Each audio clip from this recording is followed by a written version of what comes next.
Fala galera, nesta quinta-feira o Palmeiras foi derrotado pela LDU por 3-0 em Quito e terá uma dura missão na partida de volta na próxima quinta-feira às 21h30 no Allianz Parque.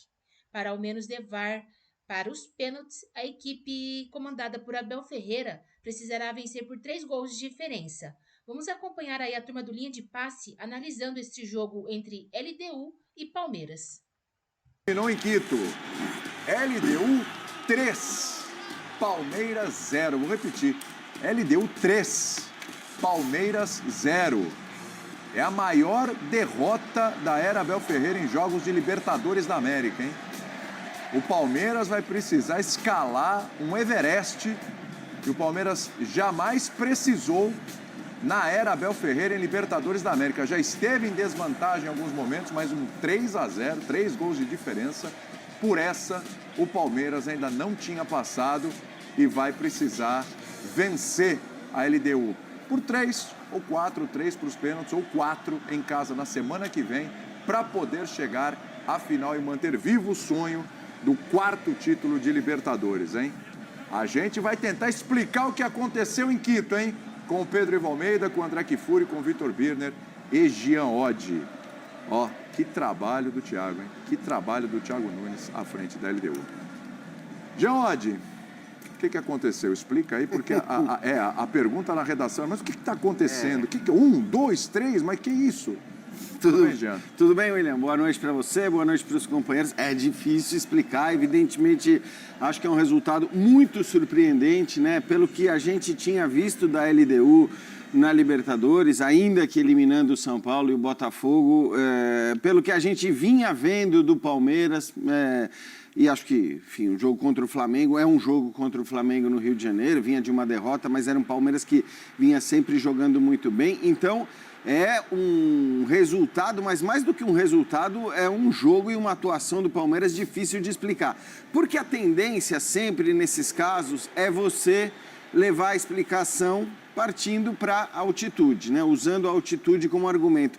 Mas eu acho que fica até difícil usar apenas a altitude como argumento quando o Palmeiras faz o primeiro tempo que fez e faz o segundo tempo que fez. Pois é. Porque o primeiro tempo foi um negócio pavoroso. Não é possível que o time tenha entrado em campo e já não estivesse em condições de correr ou de perceber o quanto a altitude faria diferença ou não no seu desempenho. Ok, você pode até usar o argumento que no segundo tempo o LDU com 3-0 no placar baixa as linhas e deixa o Palmeiras chegar um pouco mais, mas ainda assim, eu acho que a altitude não é capaz de justificar sozinha o primeiro tempo que faz o Palmeiras, a bagunça da marcação, porque o Palmeiras, mesmo com as linhas mais baixas, ali acabou deixando muitos espaços para o time equatoriano, que, claro, isso é sempre importante, tem muito mérito, porque fez um baita jogo com uma intensidade absurda, jogando, né, acho que explorando as deficiências do Palmeiras, e aí a gente entra nas deficiências e acho que podemos citar, o Kelvin fez um jogo muito ruim, né,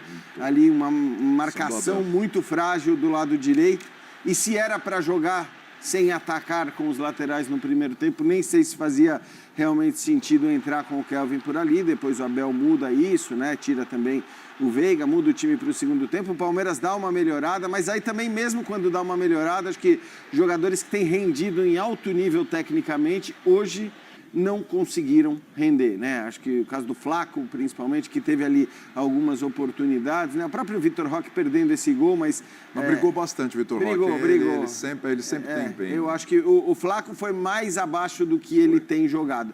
E é claro que fica agora, é um resultado muito pesado, mas muito difícil de ser revertido. A gente aprendeu que com esse Palmeiras não se deve duvidar de nada em relação a viradas, seja num jogo, seja num confronto. Então, é claro que existe possibilidade de virada, existe, mas é muito improvável. E por ser muito improvável, eu acho que cresce até mesmo o dilema do Abel sobre que time escalar contra o Cruzeiro no final de semana. Porque o Palmeiras é o líder do Campeonato Brasileiro. Aí você vai, de repente, escalar um time todo reserva contra o Cruzeiro no final de semana. Perde pontos. Perder pontos, de repente, abrir mão da liderança do Campeonato Brasileiro, poupando para um jogo em que a missão é uma missão muito, muito difícil. Então, eu sei, claro que o Palmeiras vai entrar com o time completo e que vai tentar reverter na próxima quinta-feira. Mas a minha dúvida é se os jogadores têm que ser poupados, todos eles, na partida do próximo fim de semana, porque hoje, é preciso dizer, o Campeonato Brasileiro é um objetivo bem mais factível do que a Libertadores para o Palmeiras. Olha só, hein? Tem tardes de Fux e tem noites de Kelvin, né? Hoje até quando o terceiro gol da LDU, a bola ainda desvia no Kelvin, parece que ali também atrapalha o Carlos Miguel, né? Kelvin opção, a gente vai falar aqui também da opção pelo Rafael Veiga, a gente vai falar pela opção pelo Murilo também, a zaga não foi bem, com Fux, sem Fux a zaga não foi bem. Meio de campo do Palmeiras, muito inoperante, a bola também não chegou lá na frente. Flaco e Vitor Roque pouco sustentados por esse meio campo que também não pegou e não criou. A gente vai falar de tudo isso aqui, daqui a pouco a gente vai ver o Abel e também os personagens aí dessa partida. Difícil crer na afirmação que eu vou fazer para você agora, André Kfouri, mas o Palmeiras foi amassado, especialmente no primeiro tempo, impressionante. Sim. E é bem diferente, né? Boa noite a todos, uma ótima noite ao pessoal em casa também, é claro. Mas surpreende porque o que aconteceu com o Botafogo e com o São Paulo, né? Que é o que a gente tinha como referência, não da campanha da LDU na Libertadores, claro, mas como ela tratou equipes brasileiras. E a gente pode usar esses exemplos de maneira útil, né? Sim. Não querendo entender que uma coisa é repetição da outra, mas equipes brasileiras, por óbvio, não adaptadas, foram a esse estádio, sofreram, levaram gols no início dos jogos. E a LDU, ela tem esse método, né? Ela começa a partida com muita força, um jogo muito rápido. Os jogadores que atuaram em Quito, jogadores e ex-jogadores, que atuaram em Quito e atuaram também em lugares onde tem mais altitude, por exemplo, La Paz, dizem que a principal diferença entre uma situação e outra é que em Quito você não sente tanto fisicamente o problema de jogar na altitude. Para alguns jogadores não é tão evidente. Mas, dessa forma, o problema ali passa a ser a velocidade e o comportamento da bola. Os goleiros sofrem, os jogadores de defesa com as bolas aéreas sofrem, e os times que estão adaptados, eles tentam aquele pacote que é comum. Chute de fora da área, muita bola aérea. A LDU faz isso, mas ela mais faz imprimir uma velocidade ao jogo, que é um choque. Isso aconteceu com o Palmeiras. O Carlos Miguel fez uma defesa importante logo no início do jogo. Sim. E com 15:40, quase 16, saiu o primeiro gol. O que foge ao padrão é que as equipes que sofrem esse primeiro gol, elas normalmente se assentam. E podem até levar o segundo, como aconteceu com o São Paulo e com o Botafogo, mas numa outra circunstância. Às vezes no segundo tempo, mais tarde no jogo, quando estão mais cansadas. O São Paulo foi assim. Outras vezes, quando resolvem dar um passo à frente para empatar o jogo e aí cedem muito espaço e são surpreendidos. O Palmeiras entrou meio que num colapso no primeiro tempo. Levou o segundo, levou o terceiro. E a partir daí, quando você tem ainda um tempo para jogar, pode até ser bom. Você fala assim, um gol muda a situação. 2 gols, completamente diferente a situação para a volta. Mas o Palmeiras não conseguiu, né? nem chegar próximo disso. E foi, de novo, comparando com o que aconteceu nas visitas do Botafogo e do São Paulo, o Palmeiras fez o pior papel entre esses 3 times. Foi. Né? De desempenho, não é só placa, de desempenho. Exato. E agora se vê numa situação complexa. O Botafogo perdeu na ida... Desculpa, a LDU perdeu na ida no Rio de Janeiro e ganhou em casa para resolver. Isso. Contra o São Paulo, ganhou na ida 2-0, ganhou no Morumbi 1-0. Não é um time que se acovarda fora de casa. Mas é claramente um time pior que o Palmeiras. Sem dúvida. E aí fica aquela dúvida. Eu compartilho das questões do Jean em relação ao que o Abel vai fazer, mas a minha impressão é que nem mesmo se ele quisesse tomar medidas valorizando a próxima rodada do Campeonato Brasileiro, isso não será permitido a ele, pela própria consciência. Eu acho que ele vai tirar muita gente da próxima rodada e vai tentar uma cartada muito violenta de futebol, contando com a torcida do Palmeiras, contando com o fato da LDU não ter altitude dessa vez para jogar. Mas... E só para deixar claro, André, porque assim, eu não estou dizendo que ele deveria poupar no jogo de volta contra a LDU, repito. Não, claro. Né? É assim, não esquecer do jogo do Campeonato Brasileiro. Exato. Mas o que A também minha se impressão torna é mais que difícil, será esquecido o jogo do Campeonato. Uma vez, o que se torna mais difícil também a partir do momento em que o último jogo do Campeonato Brasileiro foi um jogo com todos os titulares. Isso. Então, né, às vezes a gente fala, não, tudo bem, dá para jogar 2 jogos com todos os titulares. Forçando a barra, dá para jogar 3 jogos com todos os titulares. Mas, nesse caso, se ele jogasse com todos os titulares contra o Cruzeiro, seriam 4 jogos com todos os titulares, porque contra a LDU na volta certamente serão também. E para concluir, o que me surpreende mais é que as mexidas no time que o Abel fez hoje faziam sentido completo em relação ao que ele queria. Que era, com o Rafael Veiga, ter um jogador de mais estatura, até dentro do Palmeiras, mais experiência, né? Menos aceleração, ele não é um grande organizador, mas ele oferece mais controle. As outras 2 mexidas têm a ver com a forma como o Palmeiras queria sair do campo de defesa, que o Abel normalmente faz isso, esse é um papel, né? A linha de 3 para sair, feita por um jogador que recua um pouco, já fez várias outras vezes, e a bola aérea, tanto ofensiva quanto defensiva, reforçadas com a entrada desses jogadores. No final, a bola aérea não foi um fator. Exato. Né? Porque pelo chão a LDU construiu o resultado no primeiro tempo de uma maneira que pareceu até simples do ponto de vista do volume de aparições da LDU na área do Palmeiras. Muito abaixo, muito ruim a atuação do Palmeiras, em especial no primeiro tempo. Jogou com muita facilidade. Uma noite em que a LDU foi Palmeiras e o Palmeiras foi a LDU. A gente vai ouvir o Piquerez, o Giai e o Andrés Pereira. Na sequência, o Paulo Calçado já está com a gente também. Já ampliou aqui para o Birner, para o Pedro Ivo Almeida também. Vamos nessa. Piquerez, como é que explica uma derrota como essa? É a altitude, os encaixes que não deram certo no primeiro tempo, o posicionamento do Palmeiras, até a postura do time. A verdade é que o primeiro tempo foi tudo o que não planejamos. O fator da altitude joga muito aqui, na casa deles. Tomamos 3 gols, mas agora é acreditar na semana que vem na nossa casa, com nossa torcida, e deixar a vida para virar a chave. O Jai, queria que você falasse do jogo do Palmeiras, que o Abel passou para vocês, até de mudança para o segundo tempo, e como já projetar o jogo da volta. Como tem que ser a postura do Palmeiras num jogo como esse, precisa fazer 3 ou 4. Sim, sabemos que eles são um bom time, mas a gente sabe que Palmeiras vamos buscar virada, porque este time obriga a isso e temos um bom time para fazer um bom jogo lá.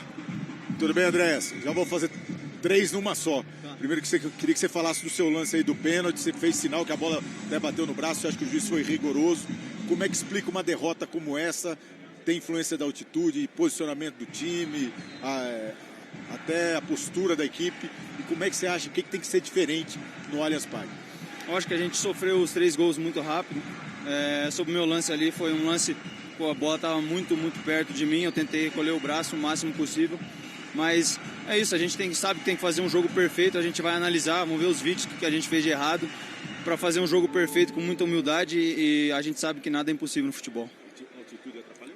A altitude atrapalhou, a gente sabia que tinha esse fator, então a gente não pode dar desculpa, a gente tem que trabalhar, melhorar e a gente sabe que tem que fazer um jogo perfeito na volta, com muita humildade, muita fé e a gente sabe que com o nosso torcedor em casa a gente pode fazer as coisas acontecer. Tudo bem. Paulo Calçade, direto de Quito, para falar um pouquinho com a visão de quem estava ali no estádio, quem acompanhou de perto. Primeiro tempo avassalador da LDU e o segundo tempo que o Palmeiras não demonstrou força para conseguir a reação. Um golzinho já ajudava, o Palmeiras não conseguiu. Calçade, tudo bem com você? Olá, William. Olá, companheiros. Para você que assiste também o Linha de Passe. Olha, foi assustador, porque é o seguinte, a gente espera da altitude uma interferência na forma de jogar. Eu já fiz partidas na altitude em Bogotá, jogo do Flamengo, você percebia nitidamente que o Flamengo estava sentindo, era 2.600, aqui 2.800, tudo bem, o time vem preparado para isso. Em La Paz, então, sofre mais ainda, mas neste nível foi assustador. Foi do comportamento. Por quê?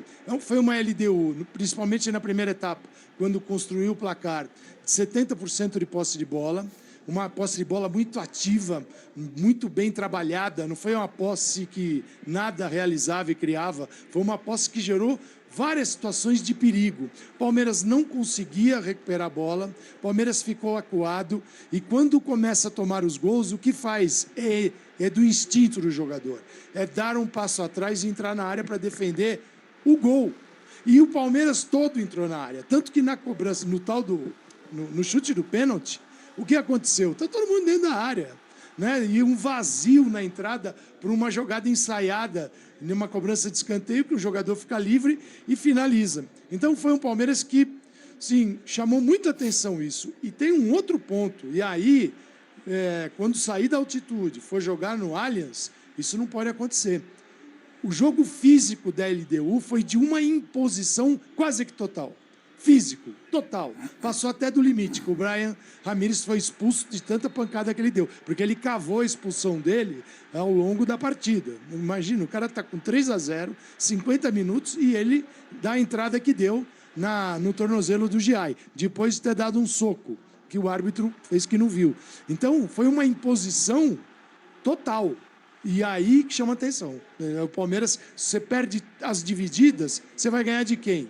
Então, essa recuperação no jogo da volta, ela precisa acontecer. E ficou muito difícil, porque, é claro, a LDU vai moldada pela sua vantagem, né? E é um time, olha, muito bem estruturado, jogou muito bem, mas muito bem, inclusive com variação tática. O Brian Ramírez fez a jogada do terceiro gol no lado oposto. E aí, naquele momento, o Villamil pode ocupar a zona onde ele estava jogando, o Brian Ramírez, que é a esquerda, o Quinones, que é lateral, que joga como zagueiro, ele tem uma ótima saída e pode, durante a partida, ser o lateral e fazer uma linha de 4 e não linha de 5. Ela vira linha de 5 quando o time é atacado e retorna para defender. Então é uma LDU que mostrou as suas variações, a sua força, individualmente foi superior, e o Palmeiras, assim, nas cordas, sem reação, sem produzir nada, e eu entendo.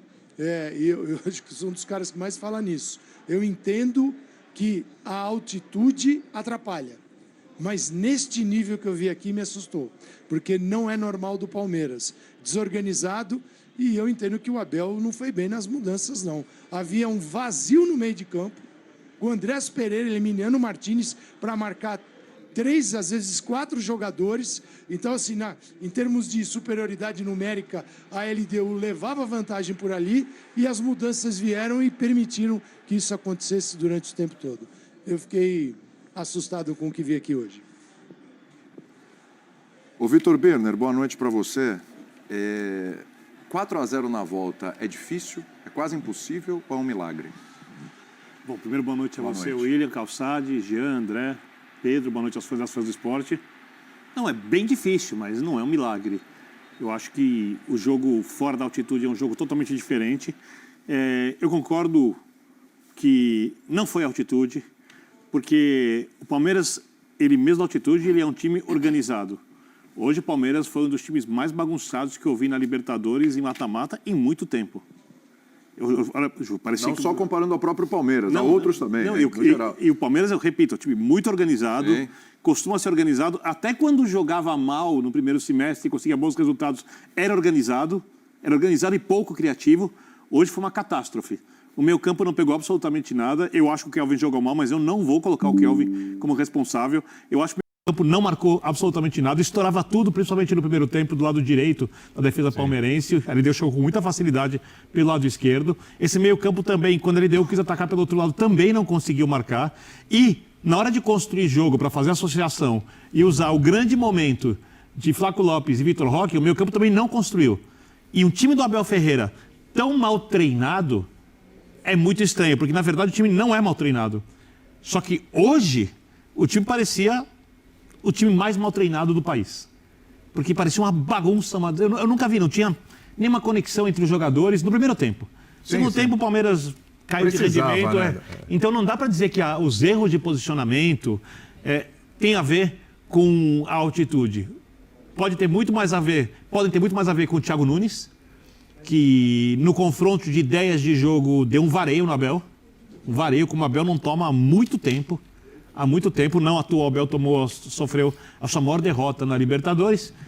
Porém, eu acho que o Palmeiras tem força para conseguir o resultado no jogo de volta. É muito difícil, mas eu não acho, por exemplo, que uma vitória por 3 gols de vantagem do Palmeiras, dependendo como corre o jogo no mata-mata, porque quando sai o primeiro gol, como vai estar o ambiente no estádio, como a LDU reage, porque hoje o jogo foi muito confortável para a LDU.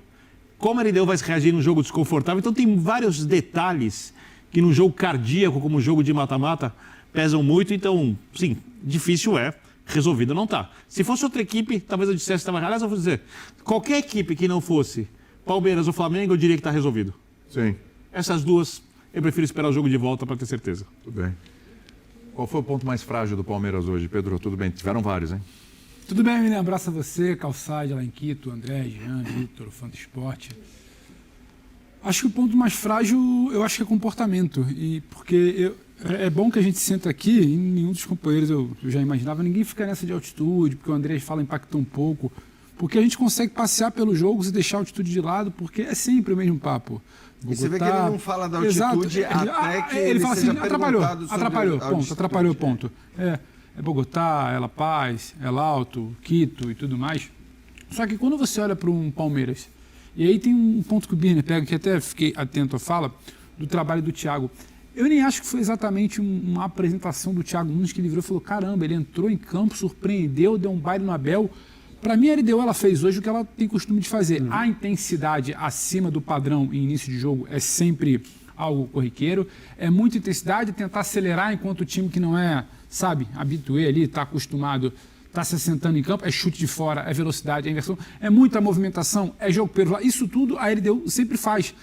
E a LDU hoje ela pega e começa a induzir um Palmeiras sempre muito bem encaixado, sempre muito bem marcado, sempre muito bem postado. Parece que começa a perder a LDU as referências. O cara cai para cá, ele não consegue acompanhar, a cobertura não fica boa, o cara que puxa muito da linha de ataque para o meio, o Palmeiras não sabe como é que faz essa troca. Começa a ter uma bagunça, que é o que o Vitor fala. Não dá a entender que é o time do Abel. É uma desorganização que você não está acostumado. E não é exatamente algo novo do Thiago Nunes. Algo novo para mim é o Abel que sempre estuda muito o adversário, imagino eu que saiba que a LDU joga assim, e aí não é falar agora. O Kelvin não é exatamente... O Kelvin, ele encarou o ex-treinador dele. Então, o ex-treinador dele sabe que o Kelvin não é um jogador marcador. Então, talvez a opção, a gente pode questionar agora e depois, é muito fácil, mas assim, é bom ouvir o Abel. A proteção do meio com o Martínez e com o Andrés não é exatamente de pegada. Se fosse o lateral no lugar do Kelvin, seria assim, não é a mesma coisa. Não é a mesma coisa, Bini. Peraí. Eu acho que é a mesma coisa. Debate, é tudo a mesma coisa. Eu acho que é a mesma coisa. O Giai tem cara. O meio de campo foi mal. Se o Giai é mais marcador e quando estoura nele, ele pode ter mais capacidade de atacar ali, de defender, atacar o marcador, se defender do que o Kelvin. Acho que tem o Kelvin, os melhores acho que tem a opção do Giai no pela Palmeiras, proteção. jogando como terceiro zagueiro pela direita. Os dois homens de proteção, que seriam o M. Martínez e o Andrés, não protegem, e aí quando você perde a referência que tem que se baixar na hora do pênalti, ele não está acostumado com isso, o Palmeiras perdeu proteção, estoura na lateral direita, não tinha um cara acostumado a se defender, então acho que isso ficou muito ali zoneado junto com como a LDU começa a induzir os erros do Palmeiras. Não é só simplesmente a altitude. A LDU pega e inverte para o jogador, inverte um zagueiro com um ponta. O Palmeiras perde a referência, a troca não é bem feita. Pega o cara de área e sobe para o meio de campo, não acompanha e não tem troca. Então começa a ficar tudo muito bagunçado num time que não vinha jogando junto. A formação não era essa. E aí não é, por exemplo, para mim, a troca do Murilo pelo Fux. Isso acho que tem muito mais a ver com confiança. Mas o homem de não ser marcador ali pela beirada e os dois homens que ele opta para fazer proteção para mim, eu acho que ele pode explicar depois melhor para a gente, mas acho que tem muito de qualidade da LDU em casa que induz o Palmeiras a se perder nesses encaixes que viraram desencaixes. Agora, eu concordo muito quando você fala que não tem milagre para mim, porque é difícil você entrar tendo que fazer 4 ou tendo que fazer 3 para levar para pênalti. Mas não dá para olhar para esse Palmeiras em casa com gol talvez rápido, com mobilização, com o que deve se falar de campanha. Você acha impossível, por exemplo, o Palmeiras terminar o primeiro tempo vencendo por 2-0? Não acho, por 2. Até por 2. Segundo aos 10. Moveu 3-0 no primeiro tempo. Então, eu não classifico como milagre. A parada é muito difícil e acho que ninguém esperava ter que voltar fazendo 3, 4. Mas tem um time e tem um treinador nos últimos tempos que eu acho que tem capacidade disso. E é o Palmeiras. Para mim, até mais que o Flamengo quando o papo é Libertadores. Sim, não sim. Capacidade. Libertadores. Então, eu acho que a gente precisa esperar muito o jogo da volta, evitar verborragia de...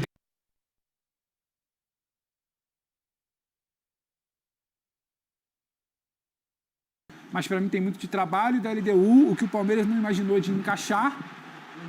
E aí o Palmeiras que começa a perder. E o segundo tempo não tem muito jogo, a LDU senta no 3-0 e o Palmeiras poderia ter achado um gol, poderia não ter achado. Agora, é o que você traz como não conseguir fazer. O Palmeiras tomou 3 gols no primeiro tempo com o Flamengo. De um modo absolutamente diferente, termina o jogo com outra percepção de jogo, sabe, de comportamento coletivo, de como começou, de situações pontuais que você consegue identificar muito ali, erro individual. Hoje não, hoje foi um vareio, você não consegue salvar praticamente nada, você vai se esforçar para tentar. Aliás, o Carlos Miguel, muito falado, muito achincalhado, por rivalidade, evitou o pior para mim hoje. Exatamente, evitou o pior. O Calçade chamou, hein? Oi, William. William, na volta, assim, a primeira mudança é comportamento, né? Assim, o que a gente viu aqui não foi legal. Tem um pedacinho da altitude, assim, eu não descarto isso, mas a gente já viu o Palmeiras enfrentar situações mais difíceis e eu lembro o Abel, até então, e ainda tem, mesmo com essa derrota, o melhor aproveitamento entre clubes brasileiros nesse período que ele dirige o Palmeiras, o melhor aproveitamento em altitude é do Abel. Ele tinha 83%, ele tinha resultados expressivos. Então, a altitude, até mais severa do que essa daqui, não é uma novidade para este Palmeiras nem para o Abel. Então, assim, não é minimizar o efeito da altitude, apenas entender que existem lugares piores para se atuar, para o Palmeiras jogar. E o que eu vejo é uma vitória do ponto de vista físico, dos embates. A LDU ganhou quase tudo. E aí, imprimindo velocidade, ganhando, passando como o Brian Ramires passou como quis no primeiro tempo, pelo lado direito do Palmeiras. Então, assim, os duelos foram vencidos e vencidos, sim, com uma enorme vantagem. E isso não pode acontecer. Então, igualar o jogo do ponto de vista físico é a primeira missão no Allianz, a primeira, porque a gente já viu que a LDU, se precisar bater, bate, né? E nem precisava, então toma o cartão vermelho, o Brian Ramires desfalca a equipe, uma bobagem, é um jogador importantíssimo que vai desfalcar o time na volta. Agora, vamos ver, eu acho que a postura do Thiago Nunes vai ser, não vai afundar o time dentro da área, mas sabe que o Palmeiras subirá a marcação, deixará muito espaço, porque o Palmeiras tem que se projetar e jogar no campo da LDU. Tem que ter a posse de bola, recuperar a bola que não teve aqui no jogo todo. E ele vai ter muito espaço, o Thiago Nunes, para fazer os seus atacantes em velocidade chegarem ao gol. Mas perde um jogador fundamental, o Brian Ramires, por uma bobagem, né? Aí é um ponto para o Palmeiras, mas sair do 0-3... olha, vai dar muito trabalho, porque a LDU vai totalmente condicionada por esse placar e a torcida vai ter que jogar junto no Allianz, vai ter que literalmente entrar em campo, ajudar o time, porque é uma missão dificílima, mas nada é impossível no futebol. E acho que quando o Calçade fala a LDU vai condicionada por esse placar, tem aí várias coisas. Primeiro, obviamente, algo que é muito comum na Libertadores é você começar a comer o tempo do jogo o mais rápido possível. O juiz apitou, você já começa a cair. Isso é uma prática comum, é uma prática que não é muito coibida. Então, já é algo que torna a missão mais difícil. Depois, que a LDU é um time que gosta de ser atacado, né? E que tem essa verticalidade e jogadores com capacidade de contra-atacar. Então, assim, uma coisa é você dizer, mas o Palmeiras não pode fazer 3, 4 gols em casa. O Palmeiras, nos últimos 7 jogos que fez no Allianz Parque, fez pelo menos 3 gols. 3, 4, 5. Nos últimos 7 jogos, ele marcou este número de gols. E em 6 dos 7 jogos, ele venceu por uma diferença que pelo menos levaria a decisão para os pênaltis. Mas é diferente de quando você precisa fazer esse resultado, quando você precisa ir atrás contra um time que tem uma característica de gostar de ser atacado. Então, assim, é claro que é possível, e acho que o espírito desse time e o histórico do time sob o comando do Abel já mostrou isso. É claro que é possível, mas não é o normal. É assim, você ter que correr atrás desse resultado é muito mais complicado do que você acabar fazendo naturalmente esses 3, 4 ou 5 gols, como o Palmeiras fez nos últimos 7 jogos que disputou no Allianz. Sim. Tenho que liberar o Calçade lá, que o pessoal já está em cima ali, já querem tirar ele do local onde está. Calçade, obrigado, um abraço para você, viu? Pode dar um plazinho final aí para a gente voltar para cá. Se te deixarem. Se te deixarem. Não, vamos deixar. Mas tem muita gente, porque as cabines são estreitas, né? Então, assim, não é fácil, né? Sabe como é que é? Mas, assim, eu fiquei surpreso. Eu poderia até imaginar uma vitória da LDU aqui, mas não do jeito que ela ocorreu. Então, a equipe do Thiago Nunes foi extraordinária contra um Palmeiras que não tinha cara de Palmeiras. Não parecia o Palmeiras, ainda mais de um treinador que está há 5 anos no cargo. A gente sabe como o Abel trabalha, sabe como o Palmeiras, e as coisas realmente ficaram muito difíceis aqui e agora serão difíceis no Allianz. É possível, eu não duvidaria, mas acho que vai ser uma daquelas, se o Palmeiras chegar à final da Libertadores, superando a LDU, não importa o roteiro, se chegar à final da Libertadores, aí vai ser uma daquelas missões maravilhosas no mundo do futebol e a gente vai acompanhar isso na semana que vem com toda a cobertura do nosso time no Allianz. Isso aí. Um abraço para você, Calçade. Um recadinho para o Fã de Esportes. Só um recado. Tem Barça e Real? Para o Fã de Esportes. Exatamente. Barcelona, Real Madrid. O Palmeiras sofreu um duro golpe no jogo de ida das semifinais da Conmebol Libertadores. Nesta quinta-feira, o Verdão foi derrotado pela LDU por 3-0 em Quito e terá uma dura missão na partida de volta, na próxima quinta-feira, às 21h30, no Allianz Parque. Para ao menos levar para os pênaltis, a equipe comandada por Abel Ferreira precisará vencer por 3 gols de diferença. E essa situação aconteceu devido ao péssimo primeiro tempo feito pelo Palmeiras. Os primeiros 48 minutos de jogo foram de completo domínio da LDU, que fez o Palmeiras sofrer e praticamente não ver a cor da bola. Com muita intensidade e velocidade, a equipe equatoriana abriu o placar aos 15 minutos. Aos 24 minutos, Andréas Pereira colocou a mão na bola dentro da área e o juiz marcou a penalidade. O Verdão até tentou se lançar ao ataque e teve boa chance com Vitor Roque, mas quem fez mais um foi Villamil. Aos 46 minutos, o meia recebeu novamente dentro da área em cruzamento rasteiro e finalizou de primeira. A bola teve um leve desvio em Kelvin antes de entrar. Com o resultado adverso, o Palmeiras tentou com algumas alterações mudar o esquema de jogo. O time até passou a sofrer menos na defesa, mas no ataque a bola insistiu em não entrar. A melhor chance da equipe foi com Sosa, aos 37 minutos. O atacante recebeu lançamento longo, ficou cara a cara com Domingues e soltou uma pancada. O goleiro fez grande defesa e impediu o gol que poderia facilitar um pouco mais a vida alviverde. Na reta final, o Verdão pressionou, mas não conseguiu diminuir o placar. A derrota por 3-0 foi a primeira do Palmeiras nesta edição da Libertadores. O Verdão nunca tinha perdido por 3 gols de diferença em uma partida da competição, com Abel Ferreira. Foi apenas a 4ª vez que o treinador sofreu um 3-0 em qualquer competição desde que chegou ao clube, em novembro de 2020. Agora, para avançar à final, terá que vencer por 4 gols no Allianz Parque, na próxima quinta-feira, às 21h30 de Brasília.